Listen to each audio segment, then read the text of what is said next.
Zork IV, the Dungeon Master. It all comes down to this. Part 1, The Lake. As in a dream, she tumbles down a great dark staircase. Shadowy images of struggles against fierce opponents and diabolical traps flash by. They fade to others, imposing stone figures, a cool, clear lake, and now of an old yet oddly youthful man. He turns slowly, golden hair tousled about in a fresh breeze. You have reached the final test, my heart. You have proved clever and powerful, but this is not yet enough. Seek me when you feel yourself worthy. The dream dissolves as his last words echo through the void. This is the bottom of a seemingly endless stair, winding its way upward beyond her vision. An eerie light coming from all around casts strange shadows on the walls. Ahead is a dark and winding trail. An old friend, the brass lantern, is at her feet. She gets it and turns it on. What test? She takes the trail. This is a junction. Ahead and to the left is a way is cramped, but to the right the trail widens out. Standing before her is a great rock. Embedded within it is an elvish sword. She tugs at it, but it doesn't budge despite repeated efforts. Who do I think I am? Arthur? She continues straight through a creepy crawl with passages to the left and right. This is a dank passage filled with wispy fog. The path widens ahead, and to the left, it leaves the rock and enters an eerie, shadowy land. Walking onward, she comes to the shore of a small lake. Some polished stone steps lead off to the left, and a sheer rock face prevents movement around the other side of the lake. The ceiling is dimly lit from above. Something in the lake catches her eye. I have to be worthy. She turns off the lamp and sets it down. I'm alone, but let's not think about that too much. She strips, her clothes a pile next to the lamp. She braces herself, then enters the lake. The icy waters nearly paralyze her while swimming to the center of the lake. Her ability to survive for long is very questionable. Not too far away, the lake turns into a swamp. She ducks underwater. The lake is rather shallow, the bottom only a few feet below. The lake bottom is sandy, and a few hardy plants and algae live there. A large, hungry-looking fish swims in the neighborhood. There is something shiny below, partially buried in sand. She grabs it, then surfaces. She's close to the shore and freezing, so she swims for it. She realizes it's the wrong one, but the frigid waters and a formidable turtle lay between her and the clothes on the opposite shore. She stands shivering on the shore, examining the shimmering object, a kind of military insignia or something. The only path near the water's edge leads into the rock. Let's see where this goes. Part 2, Scenic Vista. The path enters a small chamber carved into the rock, with no other exits. Near one wall is a table marked Vista Panoramica, whose featureless surface is angled towards the center of the room. Huh? No veo nada. She steps closer to the table. Is this supposed to indicate points of interest viewing from here? She looks around. These surroundings are far from spacious, and by no stretch of the imagination is this a scenic spot. An indicator on the table reads 2. Mounted on one wall is a flaming torch, filling the room with a flickering light. She takes the torch for warmth and touches the table. Instantly, she's transported to another place. This is a small chamber carved out of rock with the number 8 crudely chiseled on the wall. A loud whirring sound resounds through the rock. In the corner is a familiar can. She recognizes the word repellent. Might come in handy. She takes the can. Suddenly, she's back in the viewing room. That's odd. The indicator above the table flickers briefly, then changes to 3. She touches the table again. The room fades instantly, and now she's in a particularly damp area. There are junctions, one vaguely familiar not far away. A wide stone channel steeply descends into the room from one end. It is covered with slippery moss and lichen. The channel crosses the room, but the opening where it once continued, north, is blocked by rubble. As she's gazing at the rubble, the torch's flame licks her skin. Ouch! She curses and drops the torch, which remains lit. Suddenly, she's back in the viewing room. The indicator above the table flickers briefly, then changes to 1. She touches the table again. She stands in front of a white house, the late afternoon sun warming her skin pleasantly. Here again? Then, just as suddenly, she's back in the viewing room again.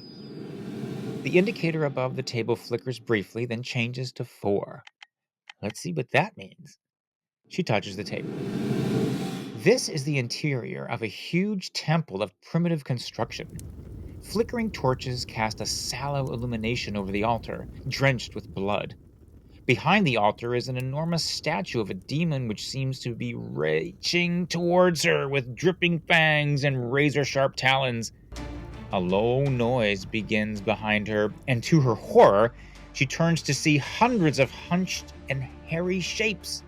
A guttural chant issues from their throats. Out of the shadows approaches a large figure draped in a robe of deep black. The chant grows louder as the figure closes in. He reaches into his cloak and pulls out a great glowing dagger. She tries to scream. With his other hand, he pulls her to the altar, her resistance nothing, her bare back against the cooling gore. With a murmur of approval from the throng, he slices her neatly across the abdomen. Everything goes black.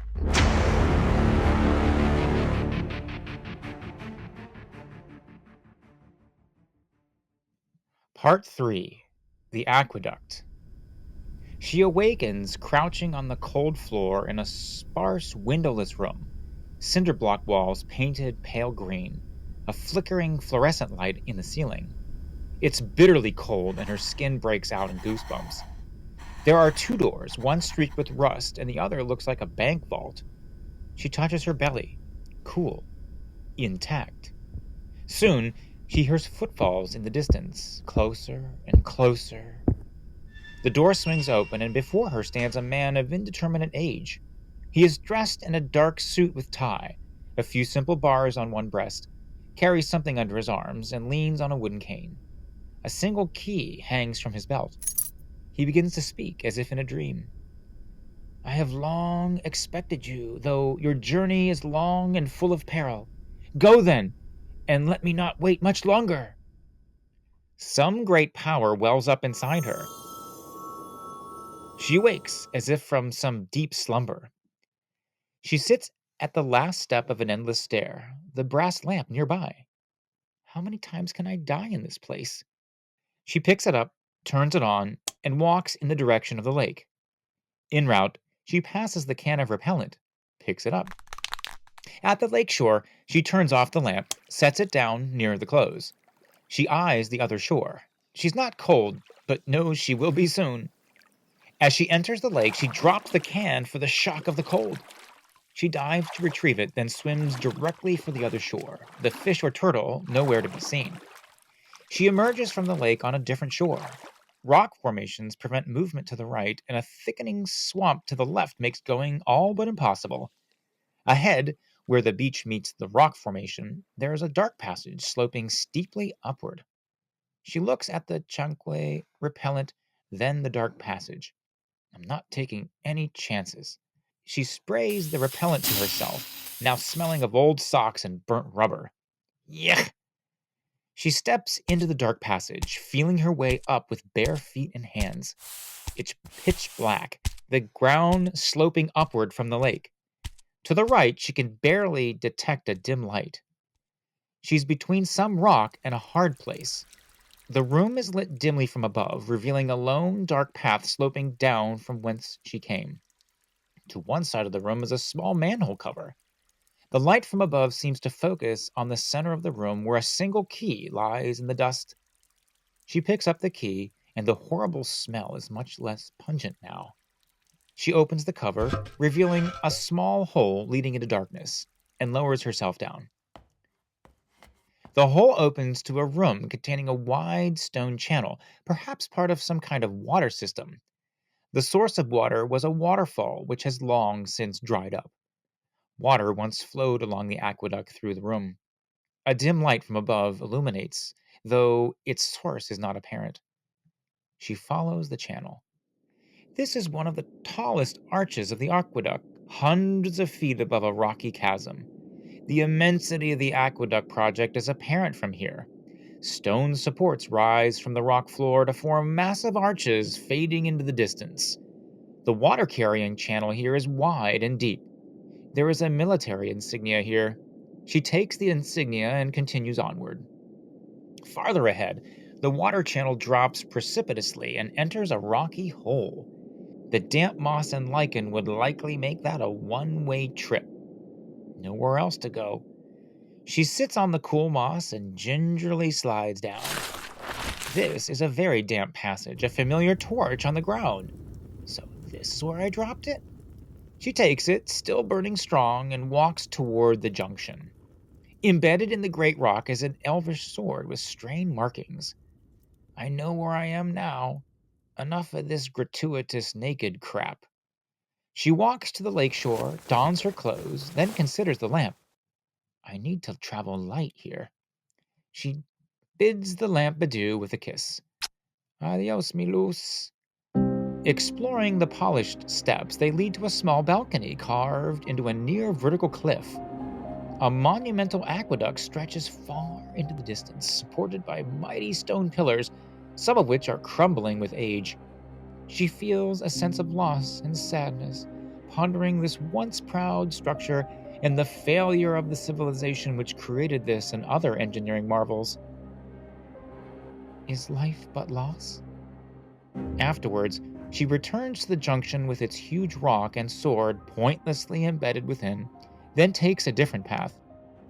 Here, the rock bound passage widens out into a large flat area. Although the land is barren, there is vegetation further out. On the left is a mighty wall of stone, ancient and crumbling.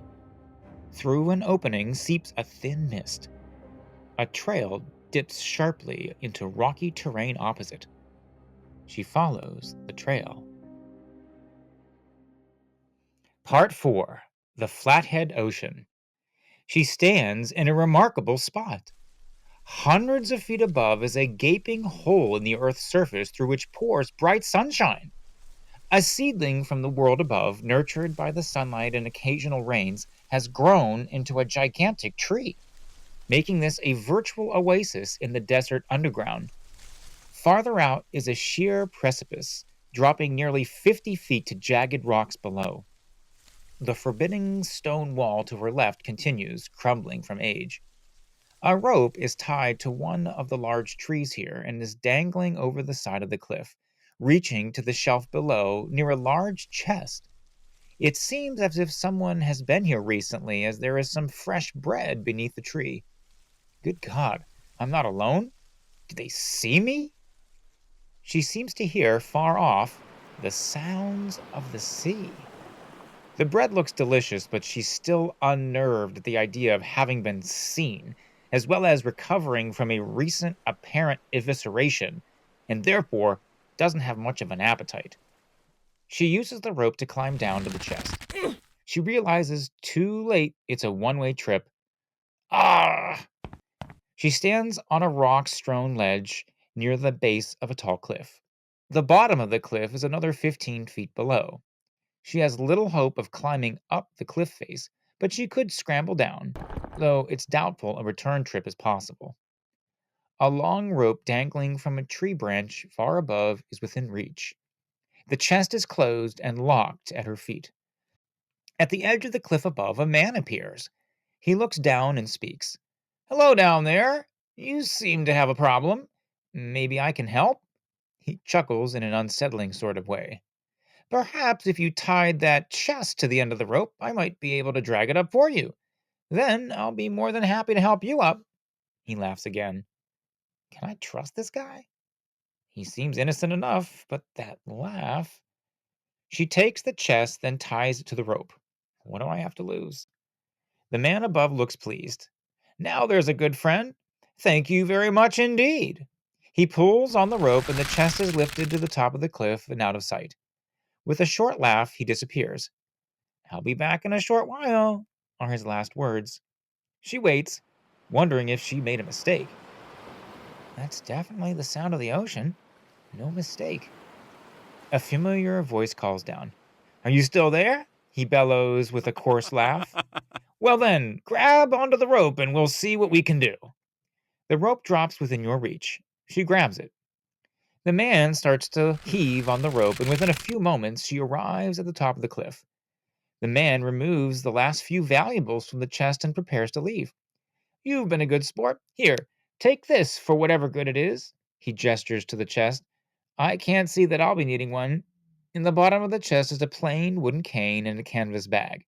The open chest is at her feet. There is a great tremor from within the earth. Everything shakes violently and loose debris falls from above. ¿Qué es? ¿Habla español? She turns to the man, but she loses him among the trees. She takes the rope down to the ledge and further descends to the base of the cliff. Far above, some natural light can be seen. To her right is a steeply climbed path, and the ground becomes sandy in the other direction. She walks toward the sand. After a few minutes, it's unmistakable.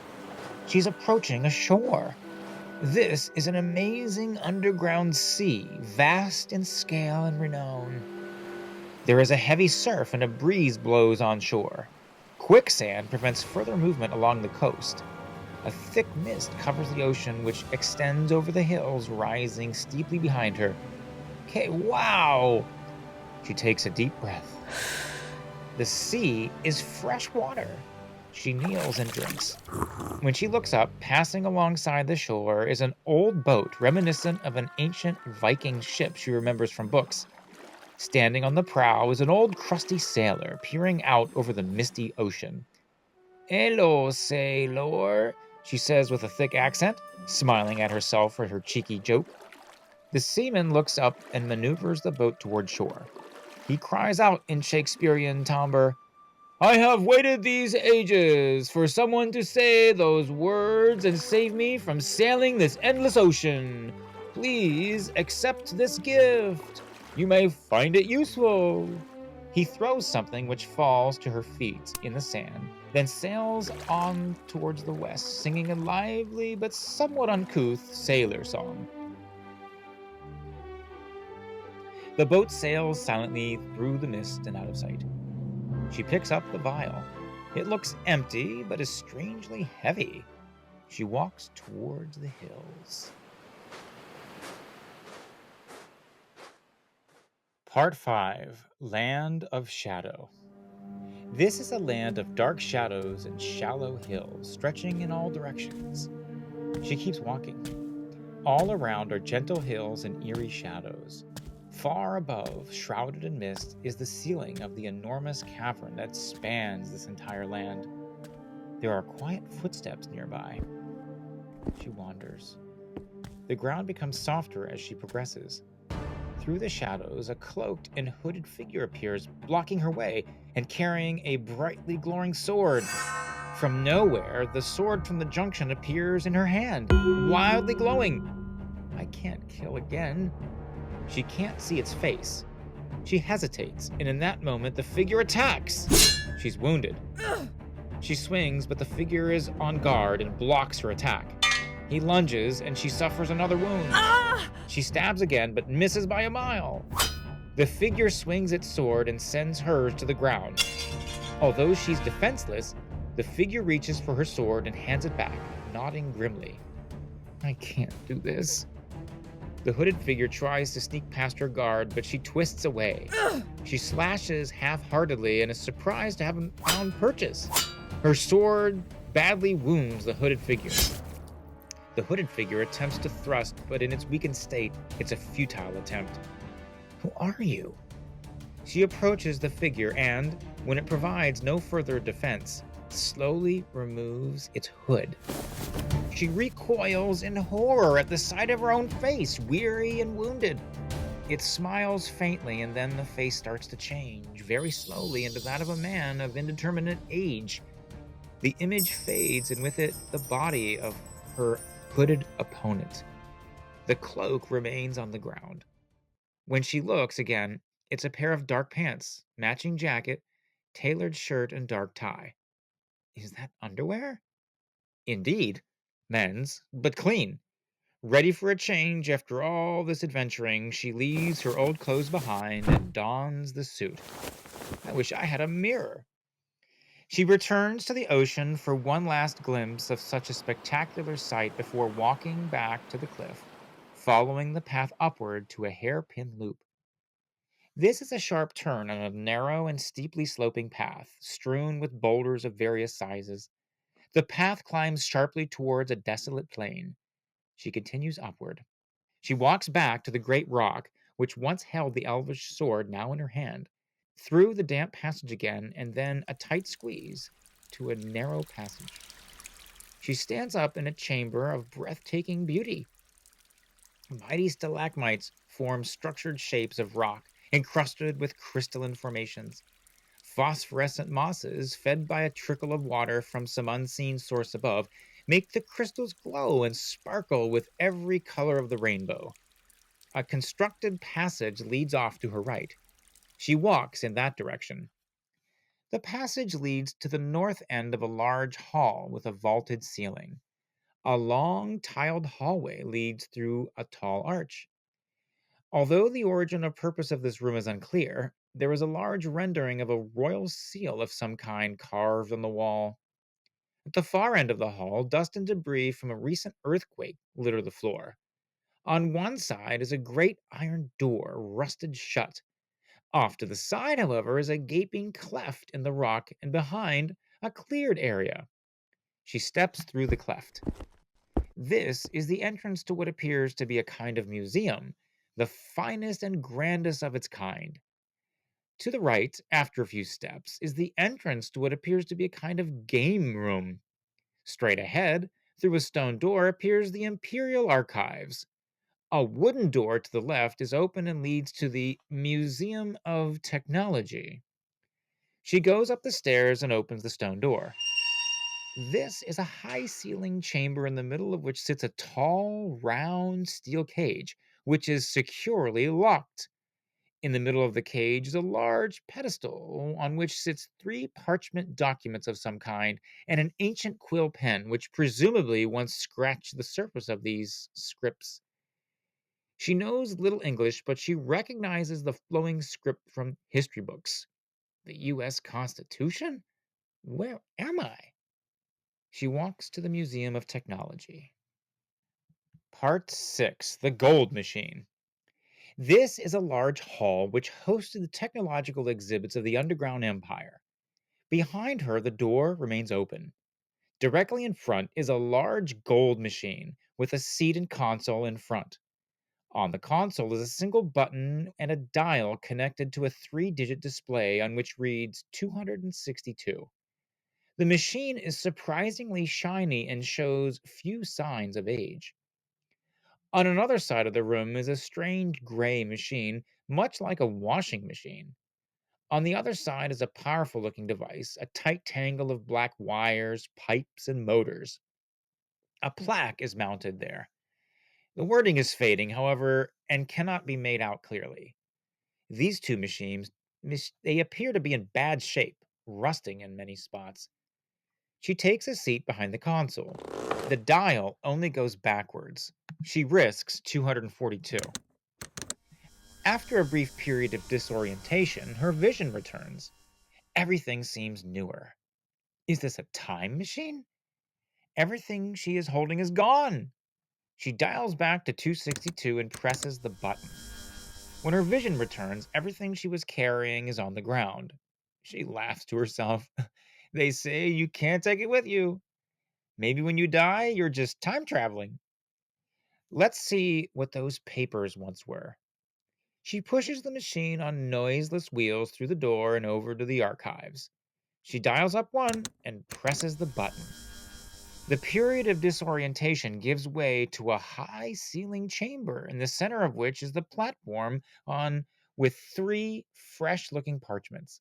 A quill pen, gray veined, shiny and new, lies below the documents.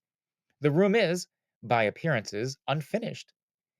The door is closed, and there are muffled voices on the other side, speaking in an English dialect.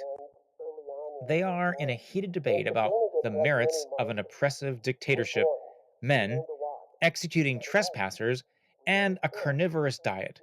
But she understands nothing. She stands up, takes the quill, then places it under the seat of the gold machine just as the door opens. She stifles a laugh. They appear to be from an 18th century costume party, taking their cues from one of her Tio's illustrated history books. They glance in her direction but seem oblivious to her presence.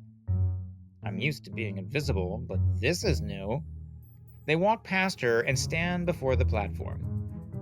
My dear Mr. Davis, would you be so gracious to vouchsafe your opinion on a ruminating peroration I have as of late contrived? Mr. Stevens, it would be my utmost honor. The plume which penned these sacred, if misguided charters before us has absconded its rightful place. Mr. Davis clicked his teeth. I am sure, Mr. Davis, that you are aware that such inanimate objects, like the fairer sex, are not known for having a will of their own. Hear, hear! Such anomalous perambulatory phenomenon are known only to those who practice the magic. Although she understood little of what he said, she was certain he used a K in his pronunciation of magic, and it was capitalized. Indeed. She slowly dialed up 262. A more natural cause, as it were, would be suspect. Mr. Stevens, I do declare you are a genius! The absconder, in fact, is present in this very chamber. Inconceivable! Mr. Stevens slowly turned to face her. Before his eyes could focus properly upon her, she pressed the button. When her vision returned, the surroundings appear altered. The cage still trapped the archives sans quill. The plaque, if she could read it, describes that due to the inexplicable disappearance of the quill which penned these sacred documents, these are mere facsimiles. The true documents stored in a locked safe in a volcano, specifically hollowed out for that purpose. She looks under the seat and finds the quill. On the ground is her bag with everything intact, the sword and torch. She picks up everything except the can, walks through the door, and goes up to the game room. Part 7: The Royal Puzzles. The walls are lined with a few broken video game consoles from a more recent past, along with ancient artifacts of pastime. The only table not broken is in the center of the room. Upon its dusty surface is a sliding puzzle with red, white, and blue tiles. She nonchalantly pushes a few around before she realizes what it does. The tiles can both slide and rotate. After a few minutes, she sets up an approximation of the flag of the Estados Unidos. As she admires her work, she hears something drop out from underneath the table. She kneels in the dust and pulls out a leather-bound portfolio. She opens it up and can make little of the script, but it appears important. She stuffs it in her pack, then wanders back to the great rock at the junction. The way seems changed, perhaps altered by the earthquake. She steps into a narrow room, one wall covered in ornate carvings, filled with runes and words in an unfamiliar language. I really need to learn English. An old and wizened man is huddled asleep in the corner. He is snoring loudly and looks quite weak and frail. Her sword has begun to glow very brightly. What does that mean? The man seems completely helpless, very weak. Tienes hambre? She whispers. The man doesn't cease snoring. She taps him on the shoulder, then jumps back. The old man is roused to consciousness. He peers at her through eyes which appear much younger and stronger than his frail body indicates, and waits, as if expecting something to happen. Tienes hambre? She repeats. He continues smiling. She hands him the bread. He takes it, then slowly eats, pausing. Perhaps what you seek is through there. He points at one end of the room where appears the bare outline of a secret door. She pushes the secret door open, revealing a dark, forbidden stair leading down to a lower passage. When she turns back, the old man is gone. Her sword is no longer glowing. The stairway leads to a long hall. Torches set high in the walls, out of reach, illuminate the corridor. At the far end of the corridor, a narrow white beam of light pierces the gloomy ceiling, casting a narrow, bright beam on the floor. Beyond the blinding beam is a featureless void. She lifts the sword to reflect the light. There's a grinding sound as the bright beam reflects off a large mirror mounted on a panel opening outward. Startled, she loses the reflection and the panel closes. Realizing what she must do, she leaves the sword on the floor. The door opens again and stays open. Adios, espada. She steps through the door. Part 8: The Guardians of Zork. This is a narrow corridor. On the far end is a large wooden door which is closed. To her left and right are identical stone statues on pedestals with heavy armor and formidable bludgeons clasped in their hands. Although stone, they seem alive, and in fact, one turns its head. Fresh meat, it says in a deep, gravelly voice. There you go again, the other replies coldly. She's a banger if you have but eyes. Eyes? I see all. The cold one looks directly at her, but shakes its head. I'm invisible. She takes a few tentative steps again. The master's one lucky stiff. Too bad he'll have to improvise. The gravelly one raises its bludgeon slowly, but not to that one. One gives. Chasing air. There's no one there. She breaks into a run. Look at that tail, the gravelly one says. She moves as if she's got someplace to go. It takes a half-hearted swing and with the bludgeon and misses. You're wasting your time chasing shadows. That's no shadow. He raises his bludgeon again. The vial. Invisible. I get it. Panting, she pops it open, tilts her head back. Something like cool air passes over her tongue. For a moment, she feels a profound nausea, which quickly resolves to an undefined tension. When she opens her eyes, her hands have changed. Her body. I'm a man? The cold one points at her with its bludgeon. There, it says with sudden urgency. How did he get there? He flexes his stony muscles, raising his bludgeon. A man passing as a woman. How abhorrent. She jumps out of the way at the last minute as the bludgeon crashes down beside her. Her white knuckles rap at the door. It reverberates along the hall. The guardians take pause before pummeling their victim. Someone unlatches the door and a face of indeterminate age appears. He smiles broadly, then opens the massive door without a sound. Come in, come in! He's drawn toward him as the door shuts behind. Part 9: The Dungeon Master. At last! He sizes her up, then frowns. For a minute, I thought you were something else. He shakes his head. I see you are most worthy, the man continues with a grandiose affect. A man fit for his destiny. I am the master of this realm, he booms as he walks. He beckons her to follow. I have been watching you closely during your journey through our underground empire. Yes, he says, as if recalling some almost forgotten time. We have met before, although I may not appear as I did then. She looks closely at his face and sees the man sleeping at the secret door, her friend at the cliff, and the hooded figure. You have shown kindness to the old man, compassion toward the hooded one. You displayed creativity in the puzzle and trust at the cliff. You have demonstrated strength, ingenuity, and valor. However, one final test awaits you. Now, tell me, what would you have me do for you? He stops at the end of the corridor, stands in front of a rusty steel door. At your service. He's only being nice to me because he thinks I'm a man. Abri, abrir la puerta, he says in a husky voice not quite her own. As her male affect diminishes, the tension resolves to a familiar low-grade dread. Very well, he says, opening the door. They step aside. She enters a small room with cinder block walls painted pale green. A door like a bank vault sits on the opposite wall. It's very cold here.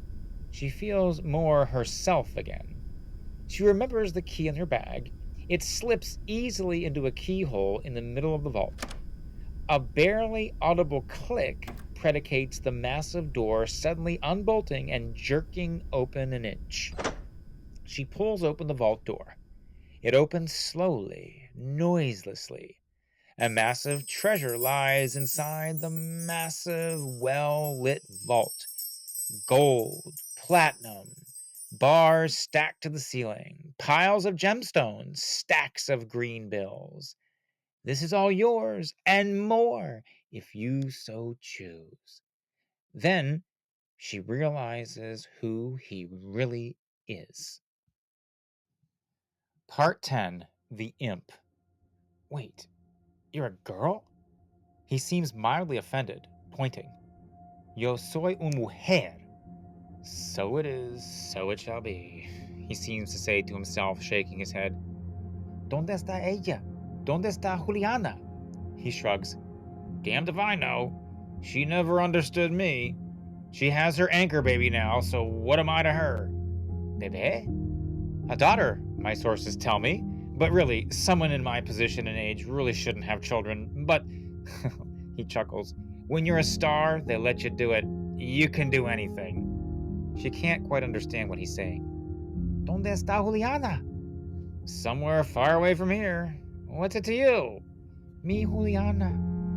That was her name? She never told me. Not that it mattered.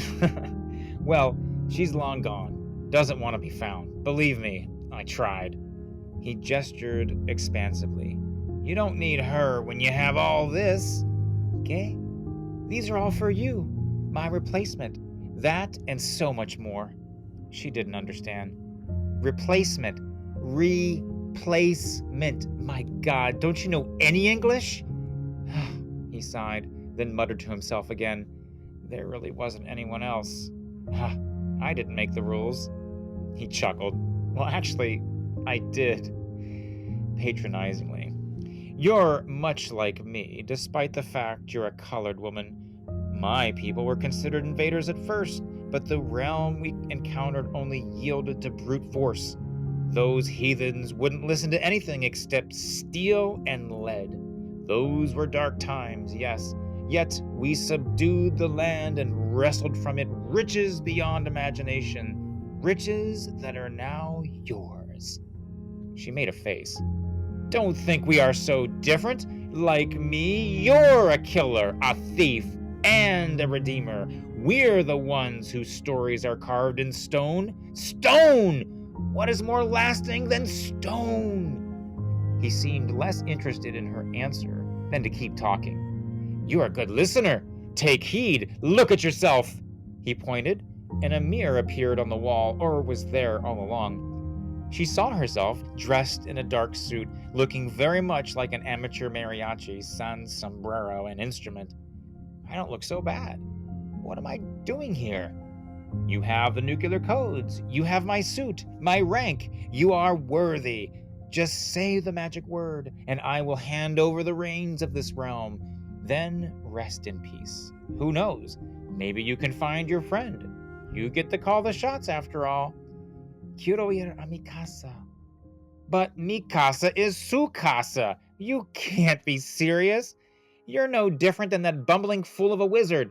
Home? Sure, there's many who wish you would do just that, but I'm no fool. You're here to stay and replace the rest of us. This is your new home, surrounded by power and riches. Forget about that Juliana. She forgot about me. She certainly forgot about you. Who needs friends when you have all this? Someone must rule after me. Long have I waited for one capable of relieving me of my burden. All this cannot revert to wildness. How my people found it. Salvaje. How terrible. Salvaje, she repeated. Libre. Quiero libertad. The dungeon master seemed to lose patience. Wealth and power is freedom. I'm giving you both. Are you that backwards? Ella es mi familia. Eso es todo lo que quiero. And all this es nada, she said, finally understanding him. How could she turn her back on the one whose face she longed to see? She touched many precious things, but the most precious of them still evaded her grasp. And she had a daughter. Does that make me a tia? Dime. Ah, I knew you'd see the light. Gracias. That's it, he laughed. I did say you just had to speak the magic words, right? Show your gratitude to me, and then you will become master of this realm and so much more. ¿Puedo hacer lo que yo quiera? Of course, Chica, you write the story. You'll be the master. In fact, already are. Go ahead, put on what you've earned, he points to the bag. She puts on the various regalia, glances to the mirror. Is this what they call cosplay? You look the part. You are the part, he says approvingly. Gracias, she replies. Well then. He taps her lightly on the head before dissolving into a mist and disappearing, a sardonic grin on his face. She is alone among the treasures in the heart of a vast empire. She sighs, smiling. Mi historia, sin todo esto, solo mi y tú, Juliana, y tu chica. Closing her eyes, she imagines her face. Madre de Dios, ayúdame. Suddenly, she feels warmer. She opens her eyes.